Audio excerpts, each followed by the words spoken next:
আল্লাহ রাসূল বলছেন, এই শোনো, সকালে কেউ যদি ইখলাস ফালাক নাস 3 বার করে পড়ে সব সমস্যার জন্য যথেষ্ট হয়ে যাবে।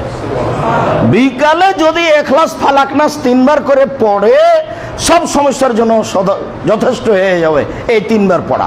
আয়েশা রাদিয়াল্লাহু তাআলা আনহা বলেন, কেউ যদি ঘুমানোর সময় হাত দুটি জমা করে তারপরে হালকা একটু থুথু দেয়, ইখলাস ফালাক নাস পড়ে, তারপর মাথা দিয়ে শুরু করে মুখের উপর দিয়ে শরীরের উপরে সামনের দিক হাত দিয়ে বলে নেয় একবার, আবার ইখলাস ফালাক নাস, আবার ইখলাস ফালাক নাস, এইভাবে যদি 3 বার করে তাহলে রাতে আর কোনো তার সমস্যা হবে না।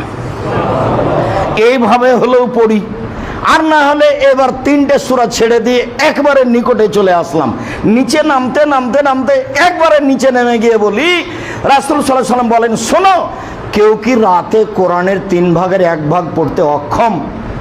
আল্লাহ রাসূল বলেন, কি মানুষ কি আর কোরআনের 3 ভাগের 1 ভাগ পড়তে পারে রাতে? এটা তো কঠিন। আরে শোনো শোনো, সূরা ইখলাস যদি 1 বার পড়ে, 3 বার যদি পড়ে, 1 বার যদি পড়ে তাহলে কোরআনের 3 ভাগের 1 ভাগ হলো। 3 বার যদি পড়ে তাহলে গোটা কোরআন পড়ার সময় নেকি পেয়ে গেল। অন্তত সূরা ইখলাস দিয়ে নিজেকে বাঁচাই। আল্লাহ নবী বলছেন, কোরআন বিচারের মাঠে কথা বলবে। এবার শ্যাম বলবে, রব্বি মানাতুহু শাহওয়াত ওয়া তামা বিনারে ফাসাফিনি ফিহে, হে আমার প্রতিপালক, আমি লোকটাকে দিনে খেতে দিইনি, প্রবৃত্তি অনুযায়ী চলতে দিইনি, তুমি আমার একটু কথা শোনো, একে জান্নাতে দাও। ফাইসাফানে, দুইটারই কথা শোনা হবে, তাকে জান্নাতে দেওয়া হবে। এবার একটু বলি, আল্লাহ বলছেন সর্বদা যে আমি নিজে হাতে নেকি দিব। কেন? এই জন্য যে আমার কারণেই 2টা জিনিস ত্যাগ করেছে। একটা হলো খাদ্য, আর একটা হলো প্রবৃত্তি। মন মতো চলে না, তার নাম প্রবৃত্তি অনুযায়ী না চলা। আর মন মতো চলা মানে প্রবৃত্তিকে মেনে নেওয়া, প্রবৃত্তি অনুযায়ী চলা।